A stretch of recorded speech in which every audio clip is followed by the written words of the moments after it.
Hello ನಮಸ್ಕಾರ ರೀ. ನಂದು ಡೈಲಿ ರುಟೀನ್ ಮನೆ ಎಲ್ಲ ಸ್ವಚ್ಛ ಮಾಡ್ಕೊಂಡೆ ಇವತ್ತು ನಾಷ್ಟಕ್ಕೆ ಪೂರಿ ಮತ್ತು ಆಲೂಗಡ್ಡೆ ಪಲ್ಯ, ಅದ್ರ ಜೊತೆ ನಮ್ಮ ಹುಬ್ಬಳ್ಳಿ ಧಾರವಾಡ ಕೊಬ್ಬರಿ ಚಟ್ನಿ ಮಾಡೋದು ಹೆಂಗೆ ಅಂತ ಹೇಳ್ತೀನಿ ಬರ್ರಿ. ಅರ್ಧ ಕಪ್ ಕಟ್ ಮಾಡಿದ ಕೊಬ್ಬರಿ, ಒಂದು ಬಿಡಿಸಿದ ಬೆಳ್ಳುಳ್ಳಿ, ಕೊತ್ತಂಬರಿ, ಕರಿಬೇವು, ಖಾರ ಬೇಕಂದ್ರೆ 1 ಕಪ್ ಮೆಣಸಿನ್ಕಾಯಿ, ಒಂದು ಅರ್ಧ ಕಪ್ ಪುಟಾಣಿ ಮಿಕ್ಸಿಗೆ ಹಾಕೋರಿ.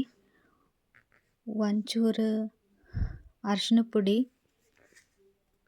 2 ಚಮಚ ಸಕ್ಕರೆ, ರುಚಿಗೆ ತಕ್ಕಷ್ಟು ಉಪ್ಪು ಹಾಕೋರಿ. ಇದೆಲ್ಲ ಸಾಮಗ್ರಿನ ಒಂದು ಗ್ರೈಂಡ್ ಮಿಕ್ಸಿ ಮಾಡ್ಕೋರಿ. ಇವಾಗ ಕೊಬ್ಬರಿ ಚಟ್ನಿ ರೆಡಿ ಆಯ್ತು ನೋಡ್ರಿ.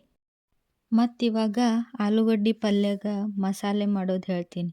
5ರಿಂದ 6 ಕಪ್ ಕೆಂಪು ಮೆಣಸಿನ್ಕಾಯಿ, ಕೊತ್ತಂಬರಿ, 1 ಬೆಳ್ಳುಳ್ಳಿ, ಸ್ವಲ್ಪ ಶುಂಠಿ, ಕರಿಬೇವು ಇದೆಲ್ಲ ಗ್ರೈಂಡ್ ಮಾಡ್ಕೋರಿ.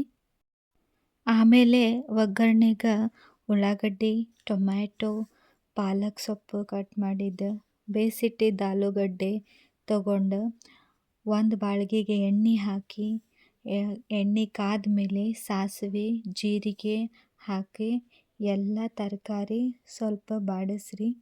ಟೊಮೆಟೊ ಹಣ್ಣು ಸ್ವಲ್ಪ ಹಣ್ಣಾದ್ರೆ ಟೇಸ್ಟ್ ಬರುತ್ತೆ ಆಲೂಗಡ್ಡೆ ಪಲ್ಯ. ಸ್ವಲ್ಪ ಬಾಡಿಸ್ಕೊರಿ. ಸಕ್ಕರೆ ಹಾಕ್ರಿ. 1 ಚಮಚ ಮಸಾಲೆ ಪೌಡರ್, ರುಚಿಗೆ ತಕ್ಕಷ್ಟು ಉಪ್ಪು ಹಾಕ್ರಿ. ಆಗಲೇ ಮಾಡಿ ರುಬ್ಬಿಟ್ಕೊಂಡಿರೋ ಮಸಾಲೆ ಹಾಕ್ರಿ. ರುಬ್ಬಿದ ಜಾರ್ ಒಳಗೆ 1 ಗ್ಲಾಸ್ ನೀರು ಹಾಕಿ ಒಗ್ಗರಣೆಗೆ ಹಾಕ್ರಿ. ಆಮೇಲೆ ಪಾಲಕ್ ಸೊಪ್ಪು ಹಾಕಿ ಬೇಯಿಸಿದ್ದು ಆಲೂಗಡ್ಡೆ ಹಾಕ್ರಿ. ಮಿಕ್ಸ್ ಮಾಡಿ ಬೇಯಿಸ್ರಿ. ರೆಡಿ ಆಯ್ತು ನೋಡ್ರಿ ಆಲೂಗಡ್ಡೆ ಪಲ್ಯ. ಒಮ್ಮೆ ಟ್ರೈ ಮಾಡಿರಿ.